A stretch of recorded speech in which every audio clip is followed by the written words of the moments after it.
왜 그런 얘기 하잖아요. 치매를 예방하시려면 머리를 많이 써야 됩니다. 고스톱을 열심히 치시면 치매 걸린 도박 잘하는 노인 되는 거예요. 고스톱 잘 치면. 투자에서 제일 중요한 건 소망이 있어야 돼요. 행복하기 위해서 사는 게 아니라 살기 위해서 행복한 거예요. 한국 사람들은 기본적으로 욕심이 많거든요. 그러니까 한국 사람들은 기본적으로 돈에 있어서만큼은 절대로 쉽게 만족을 못해요. 데드라인 같은 건 절대로 정해놓지 마라. 그거 인생 50대까지밖에 못 살던 시대의 법칙이다. 투자를 좀 여정의 개념이 들어가게 만들어줘야죠.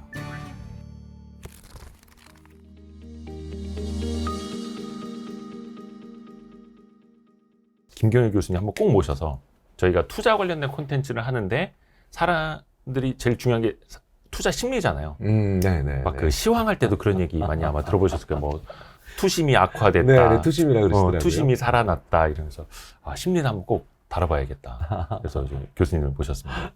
이렇게 좋은 자리 불러줘서 감사합니다. 아유, 별 말씀이요, 별 말씀이요.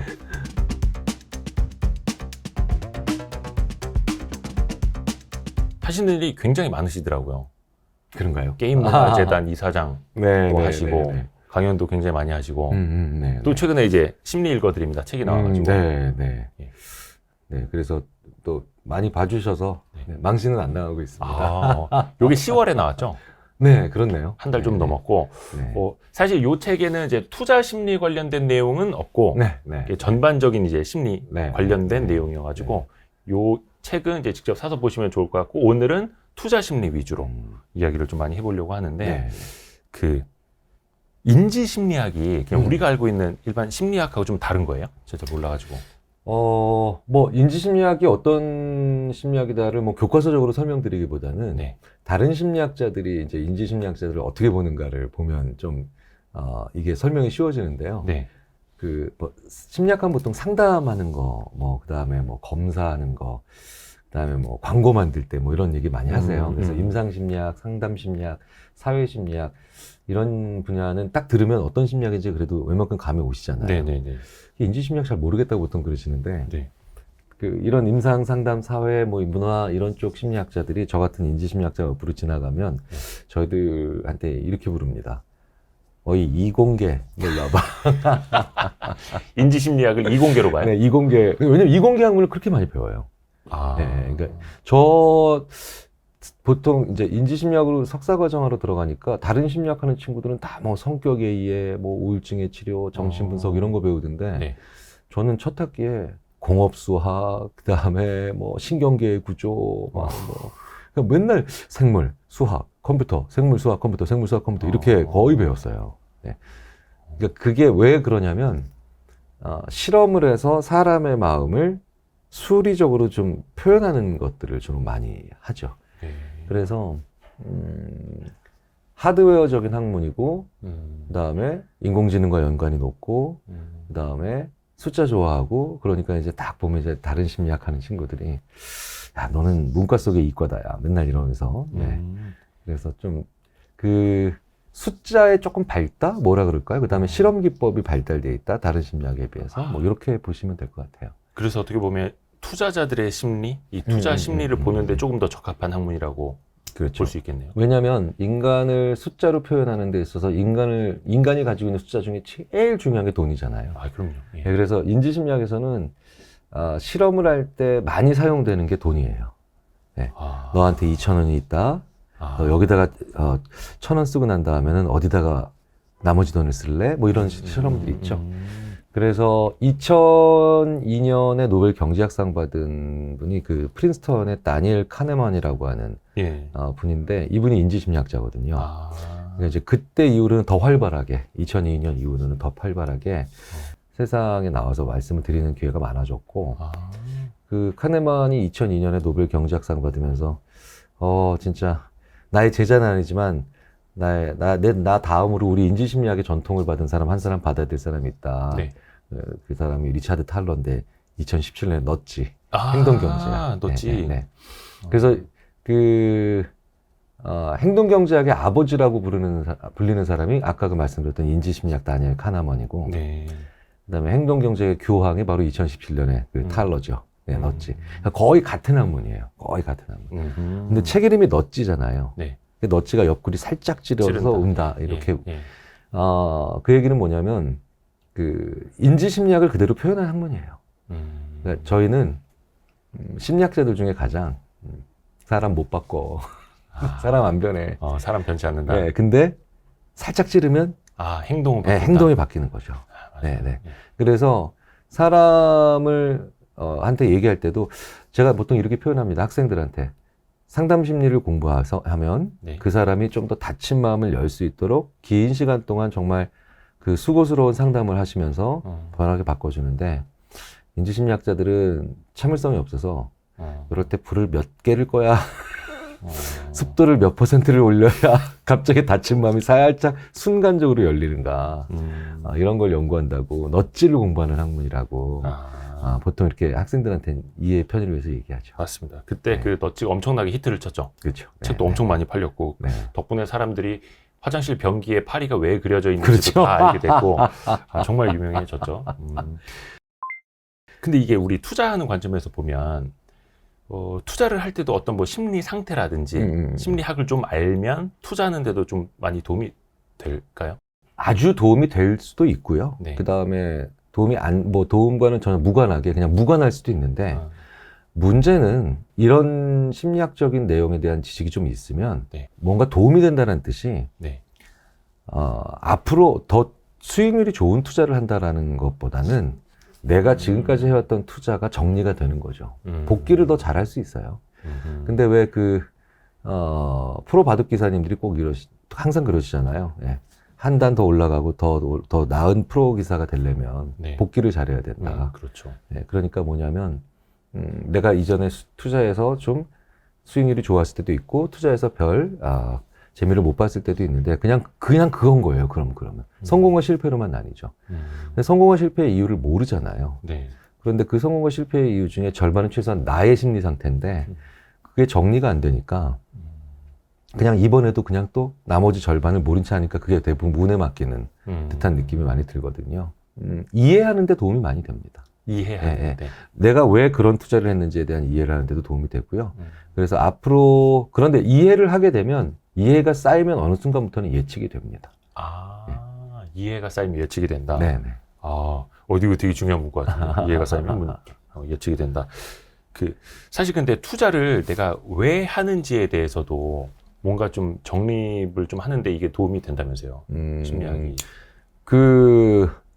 이 판단과 의사결정, 저도 이제 박사학위 논문도 그렇지만 이후에 쓴 논문들 중에 상당수가 이제 영어식으로 표현하자면 머니터리 디시전 메이킹이에요. 네. 그러니까 머니가 돈이잖아요. 네. 머니터리 디시전 메이킹, 금전적 의사결정. 금전적 의사결정을 오랫동안 연구를 해왔는데 참 우연이라고 보기에는 너무나도 높은 빈도로 이 금전적 의사결정을 연구하는 인지심리학자들이 절대 다수가 유태인이에요. 절대 다수가. 방금 전에 말씀드렸던 그 카너먼도 유태인이지만, 근데 유태인들이 돈에 관련해서 그러니까 여기저기 학문적인 데서도 많이 활동을 하고 있는 거죠. 네. 근데 그 유태인들이 돈에 뭐가 있는 사람이냐라고 얘기하면 그저 돈을 많이 버는 사람들이 아니라 돈에 철학이 있는 사람이다라는 얘기들을 많이 하거든요. 네. 투자라고 하는 게 하나의 행위잖아요. 예. 그럼 수익률을 낳기 위한 도구로서만 보는 게 아니라 네. 돈을 더 많이 벌고자 하는 그 도구로서 보는 게 아니라 예를 들어서요. 내가 어떤 기업의 주식을 샀어요. 근데 돈 많이 벌어야지 라고만 생각하는 게 아니라 그 기업의 주식을 단 몇 개를 사면 네. 그 기업에 대해서 뉴스가 나오면 좀 더 보게 되죠. 그 다음에 생전 안 보던 시총이라는 것도 보게 네. 되고, 그래? 저 회사는 저렇게 M&A를 한단 말이야? 이렇게 보게 되죠. 그러니까 그 회사에 투자를 함으로써 인해서 나는 그냥 가만히 TV를 보던 사람이 그 회사의 활동에 관심을 가지고, 네. 그리고 그 회사가 어떻게 수익을 내고 어떤 기술의 개발이 있는지 좀 더 시사적인 내용에 관심을 가지게 되죠. 더 지나가게 되면 그 기업의 윤리적인 측면에도 관심을 가게 되고요. 그리고 그 기업의 경영진이 보이는 사회적 행동에도 관심이 가는데 이렇게 정상적인 투자를 오래 하다 보면 네. 세상을 보는 눈이 생기죠. 그리고 세상은 이렇게 돌아가는 거구나. 그 다음에 사물들은 이렇게 되고 경제는 이렇게 돌아가는 거에 대한 이해가 되잖아요. 네. 자기만의 어떤 주관적인 어떤 이론이 생겨요. 그걸 퍼스널 티어리라고 하죠. 예. 자기만의 이론. 네, 그 이론을 점점 발전시켜 나가야 돼요. 네. 그러니까 살다 보면 왜 그런 거 있잖아요. 저도 아직 그런 걸 완전히 가지지 못하지만 한 60, 70, 80 정도 되면 그게 있잖아. 세상이란 말이지. 라고 하는데 참 맞고 틀리고를 떠나서 아, 나도 저런 정도의 생각은 가지고 살아야 되겠다. 내 네. 생각엔 이래. 나는 이렇게 그렇죠. 보고 있어. 이게 자신만의 이론. 예. 네. 그러니까 어른이 돼간다는 과정에서 좀 그런 게 있는 분들이 보면 그게 아주 극단적이지 않은 이상은 정말 그게 있는 것만으로도 부러운 분들이 되고 그게 어른이라는 생각이 들 때가 있잖아요. 그렇죠. 네. 자신의 경험과 그렇죠. 생각. 예. 근데 그런 어른이 가만히 앉아서 공부만 한다고 되는 건 아니거든요. 예. 뭔가 더 생각하게 만드는 동기가 필요하죠. 그 방법 중에 하나가 투자인 것 같아요. 예. 그래서 투자를 하는 이유를 저한테도 그 인지심리학의 스승인 그 아트마크만 교수가 예. 퍼스널 티어리 디벨롭먼트 프로세스라고, 그러니까 개인의 어떤 이론 체계를 더 계속. 발전시켜 나가는 그 과정으로서 투자를 봐야 된다고. 그게 궁극적인 투자라고. 자기만의 이론을 발전시키는 그쵸. 그 과정이 투자일 네. 수도 있고. 물론 어떤 분은 그게 봉사일 수도 있고요. 어떤 분은 그게 정말 순수하게 공부만 하는 걸 수도 있고, 어떤 네. 분은 그게 만남일 수도 있는데, 네. 사회활동일 수도 있는데, 투자도 그렇게 세상과 나를 만나게 해주고, 세상이 돌아가는 걸 계속해서 눈을 열고 보게 만들어주고, 추리하게 만들어주는 과정이죠. 그럼 그 퍼스널 티어리의 어떤 큰 몸체가 완성되면, 그거를 뭐라고 불러야 될까라고 하면 그게 필로소피, 철학이죠. 그래서 왜 그런 사람들 있잖아요. 철학자들이 아니라 철학이 있는 사람, 이 정도가 되면 그래도 상당히 완성감이 있고 좀 그럼요. 품격이 있는 사람처럼 보이잖아요. 그런데 한 사람 한 사람이 이런 철학이 있는 사람이 되는 게 네. 쉽지가 않잖아요. 그렇죠. 네. 그런데 그걸 돕는 방법 중에 하나가 아주 좋은 게 투자라는 거죠. 투자를 하면서 그렇죠. 철학이 있는 길까지 가게 되는. 그렇죠. 네네. 그래서 사실 투자하시는 분들 입장에서 보면 무슨 뭐 얼어 죽을 철학이야. 당장 돈 버는 게 중요하지. 뭐 돈 벌려고 투자하는 거지. 무슨 철학까지. 근데 이렇게 생각을 해서 제가 투자의 대가분들, 큰 부를 일구신 분들 이렇게 인터뷰를 많이 해보면 그분들은 또 나름의 그렇죠. 돈에 대한 철학, 네, 그 다 있잖아요. 투자를 왜 하는가, 네, 네. 철학이 다 있으세요. 그렇죠. 물론 성공을 했으니까 철학이 생겼을 수도 있어요. 그 과정에서. 근데 이렇게 이제 투자를 시작하시는 분들, 아니면 이제 좀 개인 투자하시는 분들도 그 길을 좀 같이 배웠으면 좋겠다라는 소망도 있거든요. 그럼요. 왜냐하면 그게 없으면 끝까지 그냥 도박하는 거예요. 끝까지 거예요. 도박. 네. 돈을 벌었어도 네, 도박으로 번 거고. 그러니까 왜 제가 게임문화재단 이사장이잖아요. 네. 이사장 빼고 근데 게임과 관련된 네, 일들이 얘기들 많이 하는데 심리학자들이 게임, 도박은 갬블이죠. 네. 이 두 주의, 그러니까 게임과 갬블을 완전히 다르게 생각해요. 뇌를 한끗 차이 찍어보면 같은데. 예. 뇌를 찍어보면 완전히 달라요. 게임하는 뇌를 보면 우리가 정상적인 게임, 우리가 막 이 게임 진짜 막 해야 돼라고 하는 몰입해서 하는 게임들은요. 네. 실제로 뇌를 엄청 써요. 생각을 한다는 얘기죠. 막 전략을 네네. 짜고. 그런데 의외로 보상중추라고 하는 쾌감은 그렇게까지 많이 활동하지 않아요. 그러니까 몰입하기 때문에 하는 거예요. 네, 몰입 그 자체로. 근데 도박은요, 갬블은 머리를 안 써요. 네, 뇌의 인지기제가 거의 활성화되지 않아요. 그런데 쾌감 중추만 5강 나왔을 때 혹은 잭팟 터졌을 때 한 번씩 꽉 하고 뜨는 거예요. 떴다! 이러면서. 네. 쾌감만. 왜냐하면 도박의 규칙은 간단하거든요. 그렇죠. 그렇죠. 고스톱 하루면 배울 수 있죠. 예. 그 다음에 뭐 포커도 하루면 배울 수 있죠. 그러니까 그 다음부터는 머리 쓰는 게 아니라 그냥 쾌감을 향해 달려가는, 기다리고 있는 그런 애벌레 같은 그런 뇌인 거예요. 자, 그래서 왜 그런 얘기 하잖아요. 치매를 예방하시려면 머리를 많이 써야 됩니다. 고스톱 많이 그럼 치라고. 고스톱 많이 친다. 예. 치면 되지 않느냐? 아니죠. 그럼 고스톱을 열심히 치시면 치매 걸린 도박 잘하는 노인 되는 거예요. 고스톱 잘 치는. 예, 말이 좀 죄송합니다. 너무 원색적이어서 네. 죄송한데 하나도 도움이 안 돼요. 도박은. 머리를 아예 안 쓰는 거라니까요. 단순한 규칙 몇 개로 오로지 돈을 따기 위한 행동이, 쾌감을 위해서 하는 행동이고요. 그래서 게임과 도박이, 그래서 저도 이제 뇌를 찍어보면 이게 게임이냐 아니냐 금방 드러나는데, 그래서 사행성 게임이 아니에요. 사행성 게임이 아니라 그냥 도박이에요. 그리고 게임은 따로 있는 거죠. 우리가 하는 모든 행위들이 다 게임이거든요. 근데 그건 쾌감을 위해서 하는 게 아닙니다. 자, 근데 수익률만 보겠다라고 하는 건 쾌감만 보겠다는 거예요. 그러네요. 네. 그러니까 과정을 못 즐기는 거죠. 과정을. 그러니까 투자를 저희들이 어떤 식으로 표현하냐면, 우리는 인생에서 예. 투자를 한다는 건 인생의 데스티네이션, 어떤 목표치나 최종적인 상태를 향해 가는 거라고만 생각하면 이렇게 100살, 110살, 120살까지 사는 인생이 얼마나 재미없고 지루해요. 이터널이 여정인 거죠, 여정. 네. 그러니까 사람의 인생은 내가 건물주가 되는 목표를 향해 가는 게 아니라 그게 건물주든 아니면 다른 무엇이든 거기까지 가는 여정을 통해 성장해야 되잖아요. 네. 성장해야 되는데 그 여정에서 우리가 머리를 계속 쓰고 생각을 하기 위한 도구로서의 투자의 기능도 분명히 있다는 거예요. 그래서 제가 만약에 A 회사의 주식을 샀어요. 그런데 A 회사의 주식을 샀는데 A 회사에 관심을 가지면서 그 업, 인더스트리, 파생되는 문제들 이런 거에 대해서 내가 한 줄씩 더 보게 되죠. 네. 그런 생각을 하게 만드는 기능이 있다면 자, 그래도 다 필요 없어 수익률이지라고 하지만 70세, 80세, 90세 가서 이런 여정을 계속해서 거쳐서 가신 분과 그 다음에 그거 없이 가신 분은 어디서 극단적 차이가 나느냐. 우리나라 노인 자살 문제 굉장히 심하잖아요. 절망 때문에 하시는 게 아니에요. 무망감 때문에 하세요. 무망감. 무망. 아, 무망. 희망이 아니라 무망. 아, 희망의 반대말. 절망은 희망이 꺾인 게 절망이죠. 예. 무망은 뭐냐면 희망 생산 능력이 아예 없는 거예요. 수익률만 보고 사시잖아요. 그렇죠? 그럼 무망감이 언젠가 오게 돼 있어요. 네. 그러니까 우리나라 노인분들이 그렇게 열심히 사시고 그렇게 자식을 위해 희생하시고 그렇게 헌신적으로 사셨는데 왜 무망감에 시달리는가 봤더니 그분들이 여정으로서의 인생에 너무 생각과 그 다음에 자원을 안 쓰신 거예요. 그러니까 자식이 다 출가하고 이제 자식과의 관계도 끊어지거나 아니면 더 이상 내가 이룰 수 있는 게 없다라고 생각하니까 이제 가진 건 무형적인 게 없고 유형적인 것만 있는데 그게 없어지니까. 네. 그러니까 무망감이 오거든요. 그런데 그런 투자에 대한 그 철학이 있는 분들은 성공을 해서 철학이 생긴 게 아니라 그 과정에서 만들어진 철학이 자기를 더 즐겁게 하는 거예요. 네. 이건 절대로 뜬구름 잡는 얘기가 아니고요.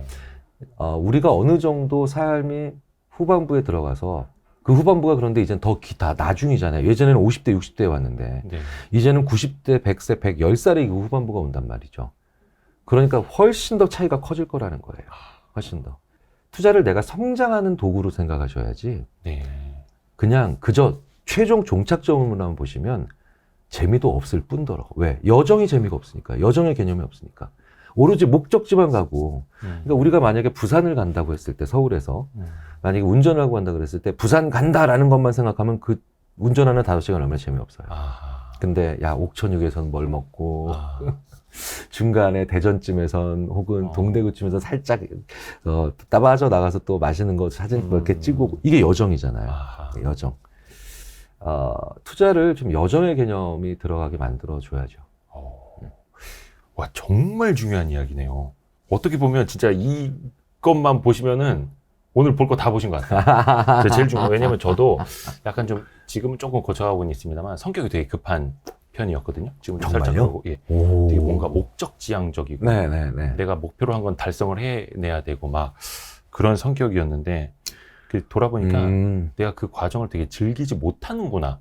어떤 분이 말씀하시는 것처럼 즐기는 자는 그 누구도 이길 수 없다라고 이야기를 하지만 즐기는 게 어디서 일단은 목표를 달성해야지 되게 막 성급했는데 특히 투자에 있어서는 그 여정을 좀 그렇죠. 봐야겠네요. 그러니까 그 두 말도 사실은 상충된다는 말이기보다는 이게 서로 수면의 위아래 같이 다른 각도의 얘기입니다. 그러니까 무슨 얘기냐면 목표가 투자 열심히 수익률 보시는 분들은 인생의 목표가 뭔가요? 라고 하면 행복하기 위해서요. 이렇게 얘기하거든요. 그럼 심리학자들이 저희들이 무슨 말씀이세요? 행복은 목표가 아니라 도구인데요. 그러니까 무슨 얘기냐면 행복하기 위해서 사는 게 아니라 살기 위해서 행복한 거예요. 그러니까 중간중간에 행복을 느끼는 사람이 롱런하고 버티는 거죠. 그래서 금지약물 복용하면 안 되는 이유가 훈련 안 해도 근육 생겨서가 아니라 금지약물 복용하면요. 도핑 테스트에서 적발되면 안 되는. 금지약물 복용하면 마음이 행복해져요, 바로. 금지약물을 복용하면? 네, 그게 금지약물의 첫 번째 효과예요. 그런데 그게 어떤 결과를 만들어내냐면 그 다음날 이 선수만 다른 선수들이 못 견디는 혹독한 훈련을 견뎌요. 그러니까 그걸 하기 위해서 우리가 중간중간에 행복하고 과정과 여정을 즐겨야 되고, 그러니까 투자도 오랜 투자를 하기 위해서는 내가 알아간다는 즐거움, 그리고 내가 이제 세상을 볼 수 있다는 그런 의미, 보람 이런 게 있어야만 장기 투자할 수 있는 거예요. 그러니까 나 스스로의 어떤 진짜 건전한 도핑이 그렇죠. 그 과정을 즐기는 하나하나의 행위가 되는 그렇죠. 거네요. 네. 하나하나의 네. 생각. 네. 그러니까 그러면 옆에서 볼 때 뭐냐면 즐기는 것처럼 보이는데, 그 사람들은 난 안 즐겼어 라고 얘기를 하지만 본인이 해나가는 과정이 있죠. 그러니까 예전에 왜 우리 그 서장훈 씨가 즐기는 자를 이길 수 없다, 다 뻥이다, 저 100% 동의합니다. 얼마나 힘든데요, 훈련이. 맞아요. 훈련 힘든데요. 그걸 어떻게 즐기느냐. 네, 네. 절대로 즐길 수 없죠. 일을 즐길 수는 없어요. 공부를 즐길 수 저 한 번도 공부 재미없어요. 재미인 적 없어요. 근데 그런 서장훈 씨조차도 그걸 이겨내기 위한 에너지가 어디서 나왔냐면 훈련과 훈련 사이에 있는 행복한 작은, 소박한 작은, 하지만 의미 있는 그런 경험들이 있었을 거라는 거죠. 계속 자기가 발전해 나가고. 그렇죠. 네, 네. 어떤 슈팅 성공률이 높아지고 그렇죠. 이런 걸 통해서. 그런 것 보람은 끊임없이 찾았던 거죠. 그래서 다 맞는 말이에요. 서장훈 씨 말도 맞는 얘기고, 즐기는 자를 못 이긴다도 맞는 얘기예요. 예. 다 맞는 얘기예요. 근데 투자가 그렇게 길게 되기 위해선 그런 즐겁다라는 표현을 하셨지만 그런 의미들이 있어야 돼요. 중간중간에 한 몇만 개가 있어야 돼요. 네. 이거를 의도적으로 어떻게 뭐 만들 수 있을지는 모르겠습니다만은, 저도 이제 주변에 투자 잘 하시는 분들, 큰 부를 일구신 분들 보면은 그냥 투자 자체가 재밌대요. 밤새서 막 기업 분석하는 게 그렇죠. 재밌대요. 근데 그 결과는 정말 우리나라의 그 어떤 경제 전문가 못지않은 경제에 대한 얘기를 할 수 있고. 그렇죠. 근데 그 경제에 대한 얘기를 하시다가 그 옆으로 딱 이제 사회, 종교, 역사, 어떻게 이게 다 따로 돌아가요. 다 맞물리죠. 예, 붙으니까 투자를 오랫동안 하는 분들은 역사 선생님을 시켜도 잘할 것 같고, 이분은 웬만한 철학자 못지않게 어떤 그런 것도 알고 있고, 이런 게 그 자연스럽게 같이 가는 거죠. 거대한 하나의 소사이어티, 사회처럼 같이 가는 겁니다. 그런 지식들이나 정보들이. 네. 진짜 중요하다. 저도 조금 항상 시야를 넓혀야 한다라는 생각을 갖고 있는데, 그런 거 있잖아요. 그러니까 목표를 향해서 빨리 달리면 빨리 달릴수록 시야가 좁아지지 않습니까? 네, 네, 네. 자동차 운전할 때도 속도가 빨라질수록 저 앞에밖에 안 그렇죠. 보이는, 주변을 네, 못 보게 되는, 인생도 그런 것 같다는 생각을 하거든요. 그렇죠. 그렇네요. 뭐 저도 뭐 인생을 많이 오래 살아보진 저요? 않았지만, 네. 확실히 그래서 제가 학생들한테 네. 꼭 이제 이건 저도 같은 문제로 힘들어했기 때문인데, 데드라인 같은 거 절대로 정해놓지 마라. 몇 살 때까지 뭐 한다 이런 거 절대 하지 마라. 예. 그거 인생 50대까지밖에 못 살던 시대의 법칙이다. 예. 그러니까 이게 바로 뭐냐면, 제가 그 대학교 다닐 때 나는 26까지 꼭 석사학위를 받을 거야. 이랬더니 그 과정이 무너지고 퀄리티가 떨어지더라고요. 제 석사학위 논문부터 시작해서 다 떨어지더라고요. 이게 투자로 따지자면 뭐 몇 살까지 1억 모을 거야, 몇 살까지 10억 모을 거야, 이런 거. 네, 네, 네. 그러니까 그 데드라인이 뭐 너무 데드라인이 없는 사람도 데드라인 개념이 없는 사람도 문제겠지만, 평균적으로 그리고 확률적으로 한국 사람들은 이 데드라인을 너무 많이 그리고 구체적으로 설정해 놓은 경우가 많아서, 그래서 심리학자들이 그런 얘기를 많이 하거든요. 꿈이랑 목표랑 혼동하지 마라. 꿈은 네가 하고 싶은 무언가고, 목표는 네가 하고 싶은 행위를 위해서 네가 가야 되는 지점이다. 이런 얘기를 하거든요. 제가 이제 이런 얘기를 많이 해요. 이건 투자는 좀 별개일 수도 있는데, 어떤 임원분한테 혹은 뭐 부장님한테 기업에서 꿈이 뭐예요? 라고, 꿈이 어떤 꿈을 가지고 있어요? 했더니, 네, 저는 임원 되는 게 꿈입니다. 그럼 제가, 맞죠. 예, 아니, 어떻게 임원이 꿈이에요? 임원 돼서 뭐 하고 싶은지가 꿈이지? 동사가 꿈이에요. 행위가 꿈이어야 돼요. 행위가. 예. 그런데 그 지점이 꿈이잖아요. 데스티네이션이죠, 여전히. 그 지점이 꿈이면 거기까지 가면 그 다음에 어떻게 할 건데요? 그렇죠? 그러니까 자꾸 속도밖에 못 내는 거죠. 그 과정에서 성장도 안 되고 퀄리티가 안 되고. 그런데 건물주가 되는 건 꽤 괜찮은 목표라고 봐요, 저는. 건물주가 되는 건 꽤 괜찮은 목표인데, 문제는 건물주가 되면 뭐 하고 싶은지가, 그게 꿈이거든요. 그러니까 꿈만 있는 사람은 허황되죠. 근데 목표만 있는 사람은 굉장히 무망해져요. 예. 꿈만 있는 사람은 성실해지기 어렵고, 목표만 있는 사람은 성실한데 또 무망해져요. 예. 혼란스러운 삶을 사는 거죠. 그러니까 목표만 있는 사람들이 하고 싶은 행동이 없고 오로지 그 지점만 있는 사람들이 자꾸 그 시야가 좁아지는 경우를 많이 보게 되는데 그런 분들은 그러니까 그 지점에 도달해서 이제 새로운 일을 하지 못하니까 그 지점에 도달하고 난 다음기 전까지 했던 행동들을 여전히 못 버리고 고집을 피워요. 큰 부자 되고도 여전히 좀 심할 정도로 돈을 안 쓰는 분들. 왜 돈을 안 쓰는 방법으로 여기까지 왔으니까. 왜 그런 경우 많잖아요. 굉장히 큰 그 소위 말하는 강남의 큰 부자가 큰 돈 가지고 있는 물론 전혀 안 그런 분, 정말 좋은 분들도 많이 제가 아는데 네. 강남에 정말 높은 건물 가지고 있는데 정말 사람들한테 매몰차고 인색하고 네, 인색하게 구는 사람들. 본인도 자기가 왜 그런지도 모르면서 계속해서 자기만의 이유를 대는데 그분이 왜 그러냐면 하고 싶은 게 없으니까 그 위치까지 오게 되는 동력을 계속 사용하는 거예요. 이젠 다른 행위들을 해야 되는데. 다른 행위들인데. 근데 위시가 없는 거죠. 소망이 없는 사람들이었거든요. 투자에서 제일 중요한 건 소망이 있어야 돼요. 소망이.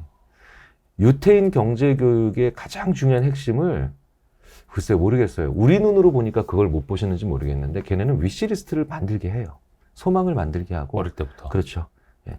저는 저랑 친한 유태인 심리학자는 거의 책 한 권을 어렸을 때부터 그냥 있으면 쓰는 거예요.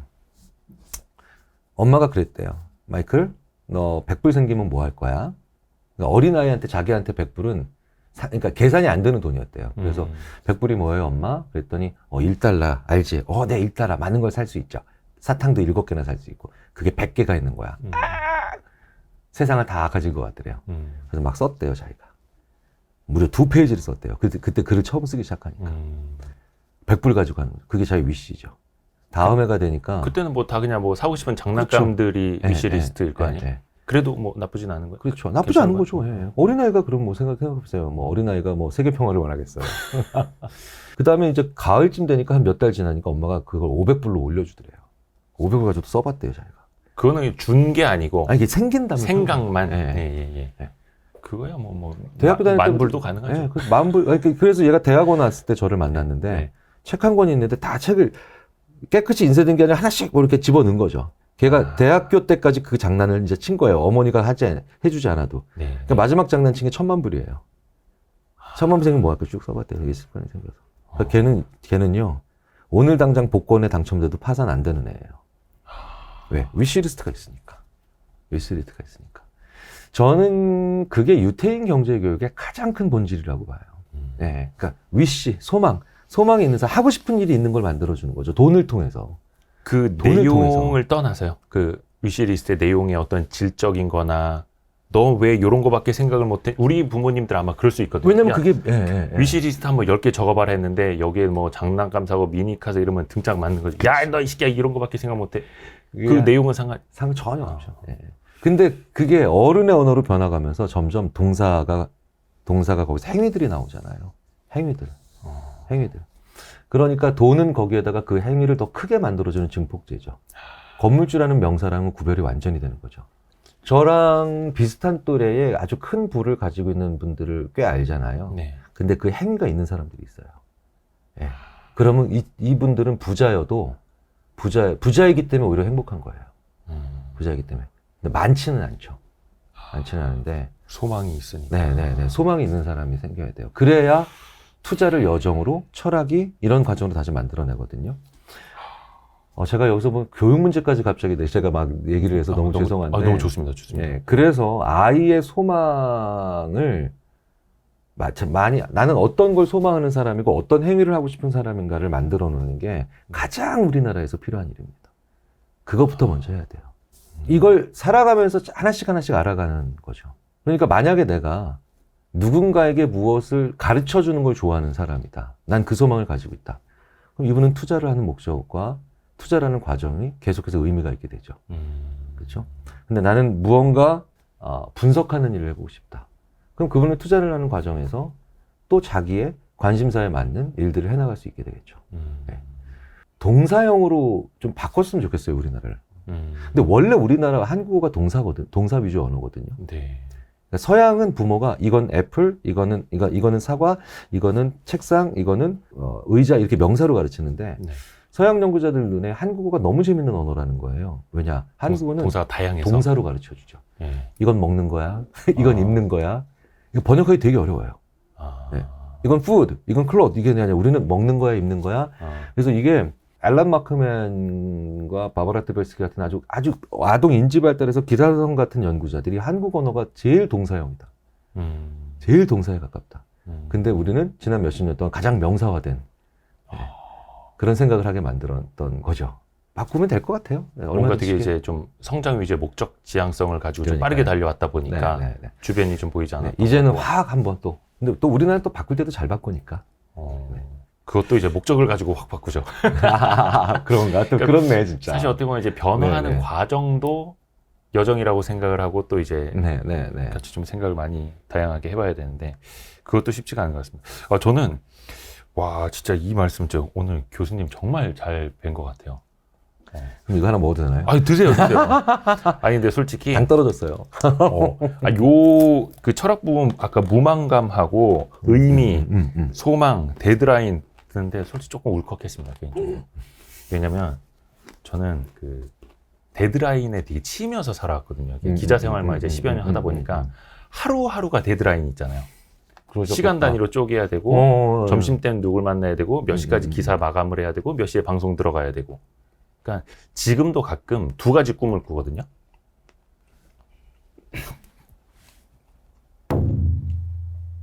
죄송합니다.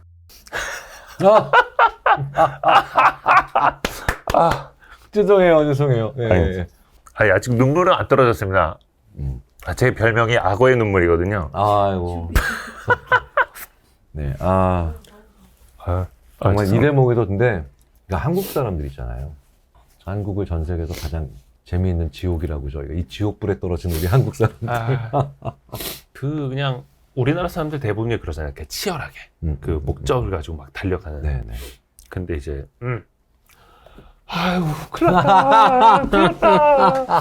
아유 큰일 났다. 주책이야. 야, 죄송합니다. 저도 진짜 잘 울어요. 그러세요? 근데 그거 왜 그런지 아세요? 좀 이제 나이 들면서 호르몬 변화. 그것도 있는데 네. 캐나다 캘거리 대학의 이기범 교수님이 네네네. 라고 계신데 그분이 성격을 그렇게 오랫동안 연구해 오신 분인데 네. 수학적인 방법으로 전 세계 모든 남자들 중에 가장 여성의 성격과 비슷한 그 성격 가지고 있는 사람이 한국 남자예요. 그래요? 예, 한국 남자들? 예. 한국 남자가 그리고 실제로 다른 비슷한 연구들 보면 가장 감수성이 뛰어나고 예민하고 섬세해요. 그럼 이제 지금 여성분들이 웃기고 있네라고 생각하실지 모르겠는데 이 얘기는 100% 동의하실 거예요. 그래서 한국 남자들이 전 세계에서 제일 잘 삐져요. 특히 이제 뭐 외국 남자들이랑 좀 비교해 보면 좀 네. 다정다감한 것도 많고. 네. 내가 너무 좀 목적지향적으로만 살아왔고 주변도 돌아보지 못했고 어느 날 이제 가서 보면 이제 애들이 너무 훌쩍 커 있는 것 같고 막 이런 느낌들. 이제 좀 그게 싫어서 이제 좀 다른 삶을 살기 위해서 이제 새로운 이제 뭐 스타트업 이렇게 시작을 하고 있는데. 근데 똑같네. 예, 하루하루 또 막 미친 듯이 막 일만 하고 막 이런 거 보면 똑같습니다. 그래서 방법은 딱 네. 하나입니다. 행복의 크기에 집착하지 않고 빈도를 늘리는 방법밖에 없어요. 우리나라에서. 예. 그러니까 뭐냐면 한국 사람들은 기본적으로 욕심이 많거든요. 뇌 자체가 만족을 잘 못해요. 그러니까 아예 신경 전달 물질이 안 나와요. 아난다마이드 같은 행복감을 만들어내는 물질이 안 나와요. 그게 무슨 뜻이냐? 그러니까 데드라인 설정도 많이 하고 근면성실하게 이루 말할 거 없으며 그 과정에서 한국 사람들은 네. 저렇게 큰 걸 가져야 행복해진다고 자꾸 생각을 해요. 저렇게 큰 걸. 큰 건물, 예. 빌딩, 큰 네, 집, 네. 좋은 집. 근데 뇌는 지금 먹는 요런 걸로 한번 바를 정자를 거주거든요. 너 오늘 한번 행복이란 거. 근데 말씀드렸잖아요. 행복한 사람이 다음날의 고통을 견디는 거라고. 그러니까 무슨 얘기냐. 뇌에서 바를 정자가 한번 거줘야 돼요. 그러니까 유럽 사람들이 왜 행복하냐. 한국 사람들은 바라는 게 크니까 한 달에 한 번씩 월급 쟁여놨다 받아야 돼. 월급 받죠. 네. 유럽 사람들은 4번 받잖아요. 주급으로. 그러니까 4번 행복한 거예요. 그러니까 기본적으로 우리는 근데 4번에 잘라받으면 장난하냐 이렇게 되죠. 그러니까 뇌가 만족스러움을 못 느끼는 거죠. 4번에 자르면. 한 번에 크게 받아야 네. 되는데. 그러니까 한국 사람들은 기본적으로 돈에 있어서만큼은 절대로 네. 쉽게 만족을 못 해요. 그러면 어떻게 해야 되느냐? 우리는 원래 욕심꾸러기니까. 네네네. 그런데 여기서 또 다른 딜레마는 우리는 행복해야 더 롱런하니까 안 지치고. 그러니까 자주 맛있는 거 먹고 자주 농담하고 자주, 그러니까 저렴하게 행복의 빈도를 높이는 방법을 알아야 돼요. 그래서 쭉 버티다가 하루 완전 만취하는 삶보다 조금씩 마시면서 놀고, 그 다음에 또 놀고, 살짝 놀고 하는 그런 것들이 되게 필요하거든요. 또 다시 할 거 하고. 예, 예. 근데 편집장님의 삶, 특히 이제 그 언론 쪽, 이쪽에 있는 삶이 그게 되게 어려운 삶이죠. 매일매일 데드라인 있는 삶. 그래서 데드라인이 있는 직업 있잖아요. 데드라인이 있는 직업, 그것도 자주 있는 직업. 예, 그게 사실은 직업으로서, 그러니까 행복으로서의 관점으로 보면 네. 결코 좋은 직업은 아니죠. 맞습니다. 그래서 원래 그 행복도가 높은 직업에 뭐 종교인, 교수 이렇게 뭐 꼽히지 않습니까? 언론인은 저 바닥이고. 그러니까 왜냐하면 노동 강도는 저희들도 못지 않은데 저희는 그렇게 매일매일의 데드라인을 가지고 있지는 않아요. 예. 그래서 교수님들 딱 교수 그만두게 하는 방법은 매일매일 데드라인 있는 일을 조금이라도 하나씩 주면 그럼 죽는 거죠. 장수하는 직업 뭐 이렇게 보면 국회의원이 제일 장수하고 막 성직자 교수님들 아 진짜 하루하루 좀 즐겨야 되는데 근데 이게 참 어떻게 보면 생각처럼 그때 또 쉽지가 않아요. 또 그렇게 변한다는 게 사람이 되게 어색한 거죠. 아 내가 이래도 되나 막 싶기도 하고. 그럼요. 네. 왜냐하면 오랫동안 행복의 빈도가 떨어졌기 때문에 행복의 빈도가 늘어나거나 행복하면 어떤 착각까지 오냐면 내가 미래의 행복을 지금 끌어다가 선의자 물고 쓰는 것 같은 그런 느낌이 들어요. 맞아요. 예. 되게 죄 짓는 것 같고 예. 내 이러고 있어도 되나 싶고. 예. 우리나라에 지금 중고등학생뿐만 아니라 젊은 많은 분들 이분들이요. 제가 선배 세대로서 조금이라도 선배 세대로서 미안한 게 이런 얘기 하시는 분들 계시거든요. 좀 연배 있으신 분들이 요즘 젊은 애들은 고생을 안 해봐서. 근데 고생은 안 했는데 고민은 무지하는 스타일이거든요. 세대거든요. 고생은 몸 자체가 힘든 거죠. 네. 그건. 근데 고민은 뭐냐면 계속해서 정신적으로 그 행복을 끌어다 쓴다 아니면 미래의 행복을 내가 선의자 내고 쓴다라고 하는 그런 것 때문에 계속해서 지금을 못 즐기는 게 고민이에요. 고민이 많다는 거. 그래서 중고등학생들 쭉 있는데 제가 한 번에 울릴 수도 있어요. 어떻게 울릴 수 있는지 아십니까? 소풍날. 예. 오늘만 지금 되게 즐겁게 논 날. 네. 그 친구들한테 야 오늘 너무 재밌었지 않니? 그럼 네 교수님, 네 선생님 이러죠. 그래서 왠지 불안하지. 딱 애들이 거기서 맥이 탁 풀려서 울어요. 그냥 그 한마디로? 예. 애들 불안했거든. 오늘 너무 오랜만에 재밌게 놀아서.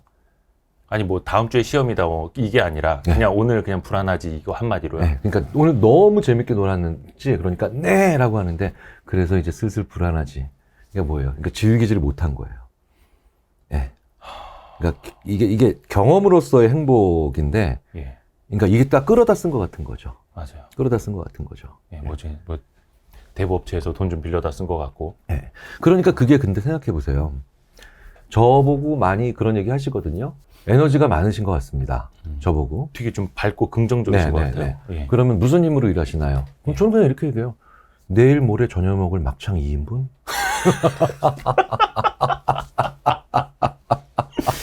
야. 예, 그럼 저는 그 다음에 지금 이제 오늘도 되게 이제 스케줄 터프한데 뭐 마찬가지시겠지만 막 이제 그렇게 사는데 일정 되게 많으시잖아요. 예, 그럼 저는 지금 무슨 솔직히 오늘은 내일 먹을 조개찜 때문에 지금. 그 다음에 다음 주에 쓸 친구와의 즐거운 또 식사 자리나 수다 떠는 자리. 우리 집 애들이랑 놀고. 그러니까 그걸 포석을 박아 놓는 거죠. 그거 한 달만 넘어가도 인생 지옥 같을걸요? 그거를 어떻게 한 달 내에도 의도적으로 생각하시는 거예요? 아니면 원래 성격상 그렇게 하시는 거예요? 아니면 심리학자로 미리 박아 놓는 거예요. 계획을 해 놓으시는 거예요? 네, 그러니까 그 계획을 먼저 짜요. 그러면 그 안에 어떤 터프한 일정이 들어가도 소화가 돼요. 그게 훼손이 안 되는 한. 일종의 행복 징검다리? 그렇죠. 일수도 왜냐면 그게 연료니까. 예. 아니 생각해보세요. 전쟁에서 이기려면 무조건 제일 중요한 게 보급 아니에요? 보급선 차단되면 아무리 용맹한 장수라도 굶어 죽는데. 그러니까 모든 전쟁에서 진 군대는 보급 때문에 졌잖아요. 그러니까 그게 제 보급선인 거예요. 내일 조개찜, 다음 주 월요일날 막창. 그 다음 주 토요일, 그러니까 그 다음에 또 다시 한 4일 후 했을 때 길지도 않아요. 우리 집 애들 그때마저 아무도 학원 안 가고 다 집에 모이니까 얘네들이랑 또 오늘 또 그러니까 전자 게임기 갖고 한 2시간 놀아야지. 이런 걸 하는 거예요. 이런 걸 하는 겁니다. 카네기라고 하니까, 록펠러라고 하니까, 이순신 장군이라고 하니까 다 그분들도 그랬던 겁니다. 뭐 중간중간 술 한잔 하시고 네, 뭐 이렇게 네. 하시면서 나중에 얘기 보세요. 98%가 뭐 먹은 얘기인데. 누구랑 장난친 얘기, 수다 떠신 얘기. 아 네. 그러니까 그게 있는 사람만이 궁극적으로 강해질 수 있는 겁니다. 궁극적으로. 궁극적으로 강해진다. 네. 아니, 며칠 전에 저희 그 후배 PD랑도 그런 이야기를 했는데 어떤 그 서로 간의 스타일 있잖아요. 네. 그러니까 저는 와이프랑 스타일이 좀 다르고 저희 PD는 여자친구랑 좀 스타일이 다른 거예요. 그러니까 저희 와이프 같은 경우는 어디 여행을 갔다 왔어요. 네. 그러면 힘들어. 그러면 일단 손 씻고 자요. 근데 저 같은 경우는 들어가자마자 짐 정리를 다 해놔야 돼. 정리를 다 하고 청소까지 하고 자야 잘 때 그게 편안하다는 생각을 하는 거거든요. 근데 삶의 어떤 만족도나 행복감 이런 거 보면은 와이프가 훨씬 더 즐거워요. 그럼요. 이런 거는 그러니까 그분이, 그러니까 아내분이 예. 편집장님보다 예. 기본적으로 행복에 좀 더 유리한 건 맞아요. 예. 자, 그렇다면 편집장님은 내가 그걸 바꿀 수 없어요. 그거 바꾸려다가 사람 복장 터져 죽어요. 그쵸. 네, 뭐 서로 힘들잖아요. 싸우고. 예, 네. 그러니까 나도 못 바꾸고 상대방도 못 바꿔요. 네네. 그러면 뭐냐면 그거를 내가 살짝 나는 그걸 다 정리해 놓고 자야 되니까 네. 방법은 내가 조금 더 먼저 들어가든지 아니면 예를 들어서 짐을 줄이든지 아니면 어쨌든 그걸 하고 난 다음에 그러니까 내일에 나는 30분 늦게 일어나든지 어떻게 해서든지 넛지를 만들어 넣어야 돼요. 넛지를. 왜 부부가 그런데 그걸 안 해서 싸우냐. 그게 부부는 예를 들어서 가까운 사람들은 모든 걸 같은 시간에 시작해서 같은 시간에 끝내고 같은 방법으로 가야 된다라고 하는 모든 걸 함께 해야 된다라고 하는 비합리적 신념 때문에 그게 불행해지는 거예요. 서로 싸우고. 네. 왜 이렇게 못 바꾸냐고 그러고. 네, 그러니까 여행 가셨을 때 왜 숙소에 같이 들어가시려고 그래요?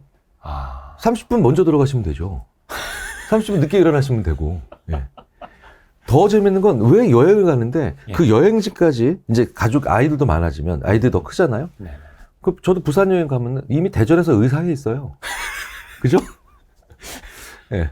이런 분들 많으실 겁니다. 네. 진짜. 많으실 그러면 대전까지 가는데 왜 어느 휴게소에서 살 거냐, 기름 어디서 넣을 거냐, 뭐 어느 회사 거 넣을 거냐, 뭐 계속 싸우죠. 모든 걸 같이 한다라고 하는 이 비합리적 신념 하나만 바꿔도 훨씬 편해지는 게 가족 여행을요. 예. 저는 KTX, 아내는 비행기, 아이들은 고속버스 타고 부산역에서 한번 만난 적 있어요. 네. 야, 생전 처음으로 22년 만에 부산 여행을 했는데 서로 반가워. 뭔지 알 것 같아요. 뭔지 알 것 같아요. 반가워. 그래가지고, 아빠! 여보! 막 이래가지고, 남들이 보고, 뭐야, 이랬을 거예요. 그러니까 뭐냐, 진짜 가까운 사람일수록 늘 공유했던 것 하나를 아예 늘 같이 해야 된다라고 했는 거라고 가정해왔던 거 하나를 같이 안 하는 거야. 야. 네. 안 하는 게 오히려 더 사람을 신선하게 만들어요. 네. 생각해보니까 이런 비슷한 경험이 저도 있네요. 그러니까 누구 결혼식장 갈 때 아침에 뭐 서둘러 늦으면 안 돼, 옷 뭐 입을 거야, 빨리 와, 뭐 이러면서 막 티격태격하면서 가잖아요. 근데 어쩔 때 한 번은 제가 다른 일정이 있어서 어디 결혼식장에서 만나자 한 적이 있었는데 거기서 우리 와이프를 만나는데 반가워. 그죠? 이런 거구나. 그러니까 그게 바로 달라지면서 얼마든지 서로 추구할 수 있는 작은 행복들이 있다는 거예요. 작은 행복들이. 갑자기 이제 투자 시간이라는 갑자기 좀. 투자 얘기는 아직 시작도 못했습니다, 여러분. 지금. 뭐, 나중에 또 불러주시면 되죠. 계속 불러주세요. 이거 먹어도 되나요? 계속. 그럼 드세요. 이거 저는. 너무 먹는다고 지금 뭐라 하실까봐. 분명 그런 분들이 있을 건데, 이게 진짜 삶의 작은 넛지, 행복 징검다리를 중간중간 놓는다라는 거잖아요. 그러니까, 자꾸 제 얘기해서 너무 죄송한데, 저도 계속 그런 압박이 있는 거예요. 앞에 과자 갖다 놓고도, 이 진행을 해야 되니까 오물거리면은 또 싫어하시는 분들이 있을 것 같으니까 못 먹는 거죠. 물을 먹을 때도 예전에 요즘은 좀 자연스럽게 하는데 이렇게 카메라에 등 쥐고 마셔야 되고 누가 뭐라 할까봐 혹은 시청하시는 분들한테 패기 칠까봐 이게 스스로가 되게 좀 힘들어지는 거고 사실 그쵸. 그러니까 그냥 행복하게 먹어야겠네요.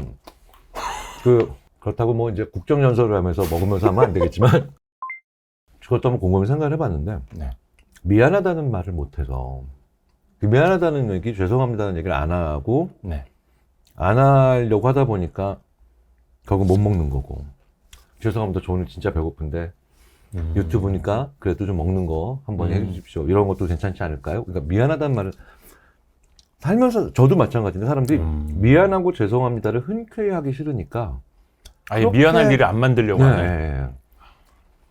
근데 되게 진짜 웃긴 건 보편적인 우리는 그래서 힘들게 사는데 이걸 그렇게 미안합니다, 죄송합니다를 잘 이용하면서 자기 하고 싶은 대로 다 사는 인간들은 또 있잖아요. 아, 맘대로 그냥 막. 그 미운 인간들. 네네네. 제가 봤을 때는 편집장님 좀 미안할 일을 하셔도 될 것 같습니다. 그러네요.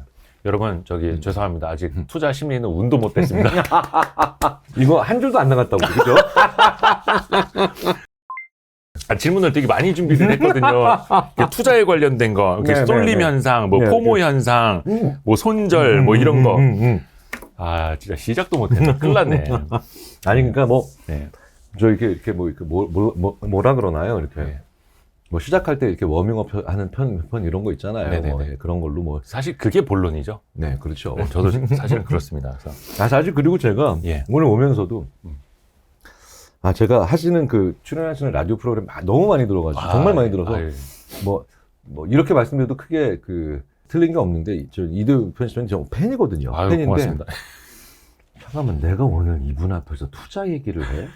조용필 씨 아유. 앞에서 노래를 불러? 아유, 별 말씀이요, 별 말씀이요.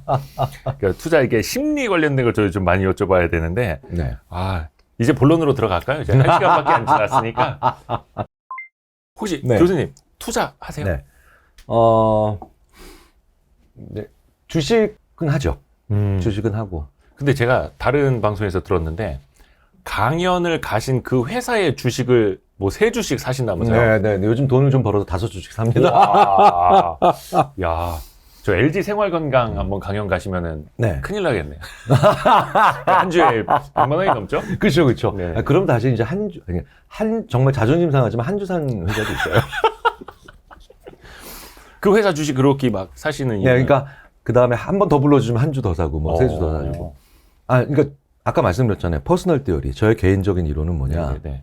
예전에 이제 지금은 하나가 더 붙어서 티어리 2, 네. 두 번째 이론이 생겼지만 심리학자를 불러서 강의를 들을 정도가 되는 기업이면 최소한 공부하는 기업이고 그리고 공부를 하는 기업이면 결국은 성장할 기업이니까. 네. 그러니까 저의 기론이죠. 그렇죠. 그러니까 10년 전부터 한 주씩 두 주씩 사요. 그날. 되도록이면 그날. 아, 당일에. 네, 그날은 이제 많이 떨어져 있는 상태이길 바라면서. 투자, 그러니까 심리 관련된, 투자 관련된 거 이제 질문을 좀 들으실 텐데, 제일 많이 들으시는 질문 같은 거 있을까요? 혹은 제일 이 질문은 지겹다. 너무 많이 듣는 질문이다. 그러니까 이제 뭐 빙그레 면접 볼 때 바나나 우유, 바나나 맛 우유 얘기하는 것처럼 지겨울 정도의 질문. 지겹다라기보다 제일 많이 받는 질문은, 네. 역시, 왜 못 파느냐? 그리고 왜 못 사느냐? 뭐 이런 거죠. 그러니까 왜 사야 될 때 못 사고, 팔아야 될 때 못 파느냐? 그러니까 사야 될 때 못 사는 건 결정을 못 하는 거잖아요. 네네네. 팔아야 될 때 못 파는 것도 마찬가지로 결정을 못 하는 거지만, 결정이 좀 다르죠. 그러니까 사야 될 때라는 건 내가 뭔가를 지불하는 그것에 대한 결정을 못 하는 거고, 네. 팔아야 된다는 건 뭔가를 내가 내놓는 것에 대한 네. 결정을 못 하는 거잖아요. 네네. 그러니까 심리학자들이, 특히 인지심리학자들이 오랫동안 저희 돈에 관련된 연구하면서 이 두 가지 행동을 지켜보면서 그 사람에게 성향을 보는 거죠. 성향을 보는 건데, 일단 결정. 네, 살까 말까 어쨌든. 살까 팔까 어쨌든 결정 있죠. 네. 결정 자체가 잘 안 되는 분들. 결정 장애라고 보통 하시잖아요. 다 합치면 감수성이에요. 감수성이요. 네, 그것도. 정서. 왜냐하면 결정은 정서가 내리는 거거든요. 이성이 아니라? 네. 그러니까 뭐냐면 이성은 생각하게 하고요. 네. 최종 결제 도장은 감정이 찍어주죠. 그 뇌에서 정서 영역만 손상된 분들이 있어요. 네, 그러니까 뭐 사고든 아니면 바이러스성 질병이든 뇌에서 감정을 보통 다루는 영역, 담당하고 있는 영역이 손상된 분들은 의외로 지능검사 같은 데서는 크게 차이가 안 나죠. 네. 그 사고나 손상 이전과 네. 크게 차이가 안 나는데 점심 못 드시거든요. 그러니까 뭐 먹을까 결정을 못 하시는 거고. 그러니까 사소한 결정도 못 내려요. 그래서 그렇게 알게 된 거죠. 생각 자체는 그래 이게 더 비싸고 이렇게 되면 조금 리스크 요인이 있고 요거는 조금 전망이 좋고 쭉 생각하죠. 네. 이성적이고 논리적인 생각을 쭉 하는데 최종적인 결정은 감정이 한번 딱 건드려줘야 활동을 해줘야 도장이 찍히고 그래서 행동이 나오는 거죠. 그러니까 요 가운데 결제 도장 찍어준다고 저는 표현하거든요. 그 결제 도장 찍어주는 기능을 감정이 해서 자, 보십시오. 그래서 한 4, 50년 동안 죽어라 열심히 남이 시킨 일을 잘해왔던 남성들이 네.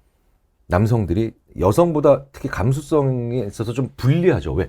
문화적으로 자꾸 남성들은 정서나 감정을 잘 안 보이게 하잖아요. 그렇죠. 그렇죠. 여성보다. 그런데 되게 재밌는 건 그래서 계속해서 회사 다니면서 열심히 부장님이 시킨 일, 상무님이 시킨 일, 그다음에 또 진급하면 전무님이 시킨 일 쭉 하다가 네. 50대쯤 딱 초반에 들어가면 거의 이제 잘 안 쓰고 네. 묻혀놨던 이런 한국의 남자들이 네. 여전히 감정적이거나 정서적인 표현을 자유롭게 상대적으로는 좀 더 자유롭게 했던 그런 여성들한테 결정권을 다 맡겨버리죠. 그래서 50대 넘어가는 모든 부부가 다 부인 마음대로 하잖아요. 그죠. 집을 사든 이사를 가든 다. 심지어는 그래서 왜 70대 들어가면 부인이 남편 끌고 다니거든요. 이렇게. 끌고 다니는 경우도 되게 많은데 그런 경우가 그러니까 감정. 그러니까 그래서요. 실제로 저는 되게 말도 안 되는 것 같은 사람인데 회사가 잘 되는 회사를 보면 네. 진짜로 이런 CEO입니다. 됐어. 딱 닭살 돋을 때까지 물건 만들어 와. 소비자들이 내려야 되는 건 결정이니까 니들이 아무리 논리적으로 설명해도 소용없어. 그러니까 나의 한 사람의 감정이라도 움직이게 해봐. 소름 돋을 때까지. 그러니까 왜 어떤 뭐 예술적인 측면도 그렇지만 예술가들도 그렇지만 이런 비즈니스나 아니면 뭐 이런 제품을 만들어내는 그런 인더스트리에도 보면은 가끔 약간 좀 괴팍한 성격, 그런 사람들이 있는데 그 사람들이 설명은 못 하는데 여기까지 딱 가자. 촉이 올 때까지 하자. 그럼 진짜 그게 거의 다 맞거든요. 그러니까 정서적인 결정을 내릴 수 있는, 그러니까 흥분한 감정적인 결정이 아니라 그걸 딱 봤더니 그게 감정을 불러일으키는 거예요. 딱 꽂히도록 만드는. 그래서 투자를 할 때도 그러니까 흥분한 상태에서 투자하시는 건 별로지만 당연히 별로겠죠. 근데 그 투자를 결정을 한 다음에 흥분이 된다면 그건 꽤 괜찮을 가능성이 높다. 가슴 뛰는 투자. 그렇죠. 그러니까 그거는 뭐냐면 나의 수많은 지금까지 살아왔던 직관 체계가 말로 설명은 못하지만 그 결정을 지지해주고 있는 거거든요. 그거 맞을 거야 아마. 우리 데이터를 보면 내 안에 있는 그 빅데이터 센터가 우리 데이터를 보면 당신이 그 결정을 했을 때가 대부분 맞았어. 이렇게 해야 되는. 그래서 왜 나이 들어가면서 좋은 것 중에 하나가 왠지 아닌 것 같다 싶으면 진짜 아니잖아요. 왠지 이건 맞는 것 같다 싶으면 정말 맞거든요. 근데 그게 바로 직관이 만들어지거든요. 직관이 만들어지는데 자기도 모르는 사이에 그렇죠. 내 안에서. 근데 그 직관을 좋은 걸 못 만들면 그러니까 아주 단편적인 언어 말로 할 수 있는 편견을 만들어내요. 머리 검은 짐승은 거두는 게 아니다부터 시작해서 그 직관 뭔가 이런. 그래서 저는 60대 70대 들어간 분들 중에 이런 분 되게 좋아해요. 그 왠지 말로는 설명은 안 되는데 그러니까 인정하는 거죠 자기가. 고집피지 않는 거예요. 사실 이거 자기가 이게 직관이라는 걸 인정하는 거예요. 이게 왠지 내가 말로 설명하기는 힘든데 근데 이건 왠지 좀 아닌 것 같다 야. 이거는 겸손, 직관 다 들어간 말이에요. 경험. 근데 이게 없으니까 꼭 말로 자기의 행위를 이상한 그런 이상한 말로 자기의 행위를 정당화하려고 하는 분들이 있죠. 그러니까 방금 전에 말씀드렸던 인간은 고쳐 쓰는 게 아니다. 물론 그럴 때도 있죠. 그런데 그 양반이 그래놓고서 야 사람은 나중에 얼마든지 바뀌어. 다음 날은 자기 행동을 또 이제 정당하게 그냥 문장을 갖고 오는 거예요. 센텐스를 갖고 오는 거죠. 그런 60대, 70대, 80대가 되긴 싫더라고요. 근데 어쨌든 그 직관이 감정과 정서가 어쨌든 결국은 모든 결정을 내리는 마지막 관문이구나 라고 하는 건 확실히 말씀드릴 수 있죠. 이성은 생각하게 하는 것이고 결국 결정은 감정이 내리는 거다. 아니 생각해보세요. 그렇지 않고서는 어떻게 모든 연령대에서 여성의 수익률이 개인 투자들이 남성의 수익률보다 높냐는 거예요. 그렇잖아요. 맨날 TV 보면서 경제는 말이야 이건 다 남자인데 왜 그 아시잖아요. 그런 거 네네네. 많이 보시잖아요. 예전에 이남우 교수님도 나와서 말씀해 주신 네. 적이 있고요. 여성분들의 수익률이 좀 더 좋다고. 네. 그게 근데 우리나라에서만 관찰되는 현상이 아니에요. 네. 근데 그게 무슨 얘기냐? 기다려야 될 때 더 잘 기다리고 안 기다릴 때 더 안 기다리는데 그걸 내려주는 게 정서예요. 남자들은 괜히 이제 매매 회전만 많고 막 그쵸. 이렇다고 네네. 하고. 이것도 어떻게 보면 이제 매수매도 관련된 이야기인데 네네. 흔히들 공포에 사서 뭐 열광할 때, 네. 과열일 때, 탐욕일 때 팔아라 이런 말 하지 않습니까? 우리 뭐 네. 워런 버핏 선생님도 늘 하시는 말씀이고. 근데 이게 되냐는 거죠. 그러게요. 일반적인 인간 심리상 그게 될까요? 공포에 사서 탐욕에 파는 것이 이걸 좀 어떻게 해석을 해야 될까요? 심리학자 입장에서는. 그 공포에 산다는 게 네. 사실 제 생각에는 네. 시장과 세상은 공포인데 나만 공포가 아니어야 되죠. 그렇죠. 결정을 내리려면. 네. 네. 그러니까 제가 패닉장이라고 부르는 네, 상황인데 뭐 작년 3월 막 이럴 때처럼. 그때 제가 아주 독특한 경험을 했어요. 다 막 패닉장이라고 하고 있는데 네. 제가 아무리 봐도 제가 거래하는 그 증권사 그게 그러니까 거의 저도 이제 거의 잘 안 팔아서 까먹어요. 까먹어가지고 6개월간 거래가 안 돼서 예. 거래가 없으니까 이제 뭐 이렇게 아이디어 패스워드 다 안고 5번 이상 틀려가지고 네. 아이 모르겠다 진짜 언젠가 모르겠지. 그러니까 이게 갑자기 저쪽으로 이제 클로징된 액세스 불가능한 계좌가 됐는데 휴면 계좌처럼. 거의 예, 그렇게 그래도 5주씩 그렇게 100개가 넘는 기업이 있는데도 아. 그러니까 이제 일단은 그리고 나중에 하자. 그러니까 이게 액세스가 불가능하니까 그런 마음도 돼요. 차라리 마음 편한. 예. 네. 근데 갑자기 그때 막 주가가 막 곤두박질하고 있었잖아요. 네. 근데 갑자기 저한테 인세 500만 원이 들어왔네. 그 계좌로요? 아니요. 그러니까 전혀 다른 별개의 계좌로. 다른 계좌로. 네. 전혀 다른 별개의 계좌로 저의 네. 이제 비자가 잠깐만. 전혀 다른 계좌. 그러니까 증권사 계좌도 아니고 그냥 저의 보통 계좌로 네. 인세 500만 원이 생 공돈이 들어온 거예요. 네. 공돈이죠. 왜냐면 인세를 언제 줄지 그런 걸 기대 안 하고 계셨어요. 기다려. 네. 근데 되게 이 500만 원이 저의 기분을 굉장히 좋게 만들죠. 근데 그렇죠. 그날 저녁에 세상을 보니까 저만 빼고 모든 사람들이 패닉이에요. 네. 그럼 제가 뭐라? 갑자기 500만 원은 무슨 뭐 엄청난 돈도 아닌데 갑자기 세계적인 대부처럼 시장을 내려다보기 시작하는데 자식들 이러면서 다들 겁먹고 있구나. 제일 많이 떨어진 게 뭐야 도대체? 그러니까 이제 제가 평상시에 사고 싶었는데 제일 많이 떨어진 것들이 있겠죠. 엄청나게 떨어진. 쫙 봤죠. 네.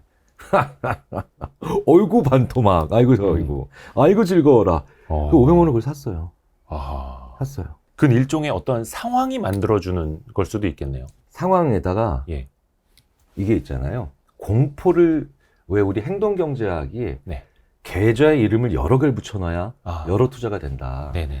그 계란을 한 바구니에 담지 마라라고 얘기하는 게 분산 투자라는 얘기로만 보통 많이 하시잖아요. 네. 그게 아니라 여러 개의 이름을 붙이라는 얘기예요. 그래야 여러 개의 활동을 할 수 있어요. 어떤 뭐 목적에 네. 따라서도 다르게 이렇게. 제가 그래서 그 경험을 이제 이제 미국에 있는 제 이제 동료 미국인 교수들한테 이런 얘기를 했더니 그 친구들이 이렇게 얘기하더라고요. 그래서 실제로 패닉이 됐을 때만 투자하는 계좌를 따로 만들어 보라는 거예요. 예. 소량이라도. 뭐 물론 언제가 얼마큼이 패닉인지는 모르겠습니다만. 예. 그래서 한 친구가 이러는 겁니다. 대공황용 계좌래. 이 계좌 이름이 아예 대공황이야. 와. 예. 대공황. 예. 그러니까 뭐냐면 큰 금액도 아니에요. 근데 이걸 한 덩어리로 들어가 있는 CMA에서는 절대로 그 상황에서 못 뺀다는 거예요. 그렇죠. 예. 인간은 마음의 계좌, 그러니까 은행의 계좌처럼 마음의 계좌가 있는데 그 계좌에 제목을 붙이는 순간 그 계좌에 맞게 사용을 해요. 이게 행동경제가 가장 중요한 대목이고 그래서 돈에 제목을 붙이는 게 무엇보다도 중요하다고 얘기를 하거든요. 마음의 계좌. 네. 그래서 왜 옛날에 이런 경우 있었거든요. 저도 왜 그 동네 어떤 분이 첫째 딸 대학 등록금 계좌 한일은행. 그다음에 둘째 아들 뭐 사줄 거 금액 그러니까 뭐 그런 돈 그다음에 뭐 제일은행 있었어요. 네. 근데 둘 다 100만 원 정도 되는 돈인데 네. 첫째 딸이 대학 등록금 내야 될 때가 돼서 이제 대학 합격해서 등록금 이제 처음에 등록을 해야 될 텐데 굳이 먼 제일은행 아니 굳이 가까운 이 먼 한일은행을 가시려고 그러더라고요. 제가 동네 제일은행 있는데 거기 가시면 되지 않냐고 그랬더니 이건 둘째 뭐 사줄 거라는 거야. 이건 둘째용이고. 둘 다 100만 원인데. 아. 근데 우리가 이런 마음이 이해가 되잖아요. 예전에 시골에서 네. 소 키울 때 소 3마리 있으면 이거는 첫째 등록금, 그렇죠. 이거는 둘째 등록금 이런 네. 식으로 소를 또 이거 나눠서 뒤바뀌면 안 돼요, 또 게다가. 네, 네, 예. 네. 그래서 더 웃긴 건 그래서 첫째 소가 없어지면 야, 넌 그래 대학 못 간다. 이런 얘기도 하고 되게 야, 소 이거 도둑 맞았단 말이야. 예, 예. 사람이 마음의 계좌. 이게 2017년 노벨 경제학상 받은 리차드 탈러의 넛지와 2002년에 또 노벨 경제학상을 받은 그 전에 네. 그 카너만의 이 두 사람으로부터 출발했다고 봐도 무방한 행동 경제의 가장 중요한 과정이죠. 제목. 돈에 제목 붙이는 게 그래서 중요합니다. 그러니까 저는 우연하게도 거의 공돈에 가까웠던 예상치 못했던 500만 원이 들어오니까 이 500만 원, 딸랑 500만 원, 어떻게 보면 딸랑 500만 원인데 이걸로 세상을 지배하듯이 보면서 너도 사주마. 어머, 떨어졌네, 너도 사주마. 굉장히 좋은 수익률이죠. 굉장히 수익률을 한번 경험한 적은 있었어요. 그러니까 그게 바로 워렌 버핏 같은 분이 얘기하는 그분들이 그런 걸 이걸 하는 거예요. 공포에 산다는 건 세상은 다 공포지만 나는 공포를 얼마든지 저 밑으로 깔아볼 수 있는 제목을 가진 계좌가 있어야 돼요. 그걸 미리 또 준비를 해놔야 되는 그래서 거고. 대공황 계좌가 있어야 되고 패닉장 계좌가 있어야 되는데 되게 웃긴 게 한 계좌 있으면 절대 그때 100만 원, 200만 원도 못 꺼내요. 그러니까 이게 저는 지금까지 계속 그렇게 생각했거든요. 공포를 심리로 이겨내야 되고 오우. 탐욕을 참아내야 되고 네. 근데 그게 아니라는 거죠. 그런 상황을 미리 만들어 놔야 되는 거고 여건을 이거 진짜 중요하다. 그래서 저도 약간 요즘에 그런 생각하고 있어요. 아예 저는 애가 셋이거든요. 그러니까 아이들 3명 이름으로 계좌를 따로 만들어 놓고 각각 얼마씩 이제 증여를 해둔 다음에 내가 아이들의 미래를 준비해 주듯이 계좌를 한번 운영해 볼까 그런 생각도 좀 하고 있습니다. 그거 의인화라고 하죠. 계좌를 의인화시키는 거죠. 게다가 그렇게 해야 더 잘 된다는 거예요. 그리고 그 계좌에서 만약에 급하게 돈을 뺏었으면 정말 내 아이에게 몹쓸 짓 맞아요. 한 것 같은 거잖아요. 그러니까 부자들은 마음의 계좌가 많고 실제 계좌의 제목도 많아야 되는데 그래서 수익이 잘 나면 의대를 보낼 수 있고 만약에 까먹으면은 저기 국립대를 꼭 가야 되고 약간 아버지가 잘해야 되는데 그렇게 한번 저도 해보려고 합니다. 그래서 제가 아까 처음에 말씀드렸던 3주 5주씩 사잖아요. 네. 그럼 진짜 쭉 올려서 보면 친구들이 야 너는 무슨 네가 무슨 백화점, 워렌 백화점. 버핏이냐? 그러면 그쵸 백화점. 그래서 야 재계를 이 정도는 파악해야 되는 거 아니야? 근데 원체 이제 강연 많이 다니시고 또 강연을 이제 부탁하는 데들은 이제 대기업, 뭐 임원들 대상 이런 데 많다 보니까 거의 뭐 쟁쟁한 기업들이 계좌 안에 다 뭐 있겠네요. 있죠. 그러니까 뭐 S, 뭐 L, S, 뭐 또 다른 S, K 뭐 다 있죠. 뭐 H 다 있는데 의외로요. 이렇게 작은 규모의 기업도 이렇게 강연을 또 유래하시네. 가보면 게다가 그런 작은 기업은 가보면 진짜 사무실까지 다 볼 수 있겠죠. 네네. 직원들이 어떻게 대화하는가도 한눈에 다 보이죠. 보일 수 있고. 그러니까 그것 참 괜찮고요. 하나 더 말씀을 드리자면 이제 그게 제 퍼스널 티어리, 개인적 이론의 첫 번째 출발점인데 이제 하나가 더 붙었죠 거기에. 갔는데 그 기업이 저에게 심리학적 지식으로 혹은 심리학적 기술로 나쁜 짓을 하는 걸 도와달라고 하면 예를 들어서 우연 흠이 있는 걸 감춰달라고 하거나 그러면 윤리성이 떨어진 거죠. 그러면 안 사죠. 그러면 강연을 갔다 와서도 안 사죠. 있는 주식도 팔 거지만 원래 거의 대부분 그럴 일은 없고. 근데 또 그렇게 해서 이윤을 또 많이 내는 회사들이 또 주가는 또 좋을 수도 있어요. 왜냐하면 물론 저는, 요즘에 ESG가 좀 있긴 합니다만. 왜냐하면 저는 이런 공부를 했기 때문에. 어떤 공부냐면 일단 첫째, 오래가는 기업들은 그걸로 불가능하고요. 저는 그런 공부를 했기 때문에 이게 맞고 틀리고를 떠나서 저한테는 맞다는 거죠. A 회사가 B 회사보다 물건이 더 튼튼하다 그래요. 근데 엔지니어들의 얘기를 들어보면 A 회사가 B 회사보다 더 튼튼한 물건이 아니고 똑같은 물건이에요. 근데 A 회사 물건은 어쨌든 소비자들 사이에서 A 더 튼튼하고 실제로 그러니까 AS에서 오는 AS 센터에서 오는 비율도 A 회사는 더 적어요. 그거 왜 그러냐면요.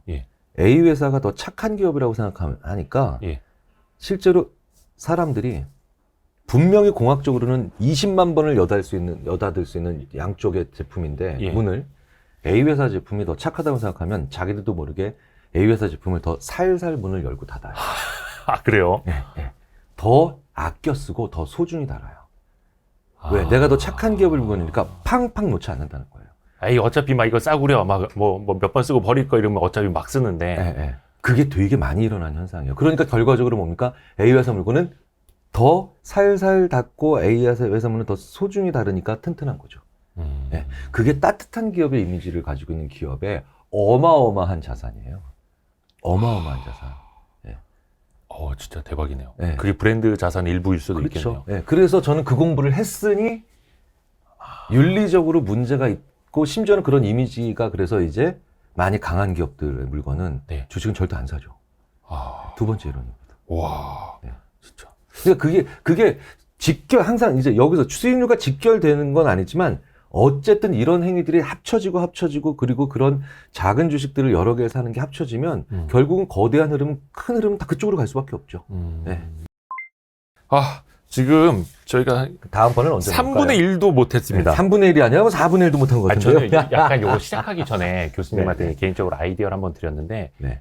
심리 읽어드립니다. 요 책이 이제 사피엔스 스튜디오 그 방송 이제 모은 책이긴 한데 그러면 우리는 투자 심리에 관련된 걸로 좀 시리즈 방송을 하고 그걸 모아서 또 이게 텍스트화 해서 저장하고 싶으신 분들 계시니까 책을 나중에 한번 같이 한번 내보면 어떨까 살짝 말씀을 드렸는데 네네. 좀 빨리 계약서 좀 빨리. 또 생각해보는 게 저 혼자 단독으로 얘기를 하는 것보다는 그래도 저한테 이런 화두를 자꾸 주는 네, 분이 서로 얘기를 대화하면서. 하니까 더 머릿속에서 잘 나와요. 보니까 잘 나와요. 네, 그러니까 혼자 그래서 막 강연하시는 것보다. 그러면 제가 처음부터 질문을 제가 스스로 해야 되잖아요. 예, 그게 좀 어렵거든요. 예.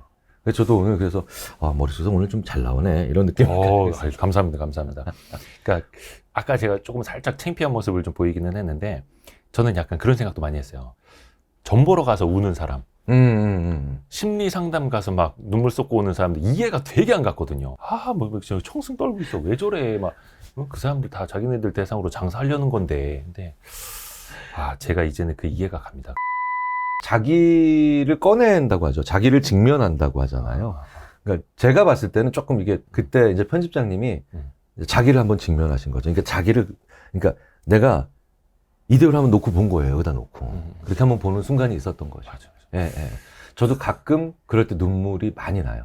그러니까 제가 여기 있는 거죠. 이렇게 한번 본 거야. 이놈아. 가장이라고 또, 그래, 나름 꼴의 가장이라고 막 이러면서. 예. 또 제가 그래서 우리나라 기업에서 남자분들 많이 우는 걸로 유명합니다. 나쁜 남자였네.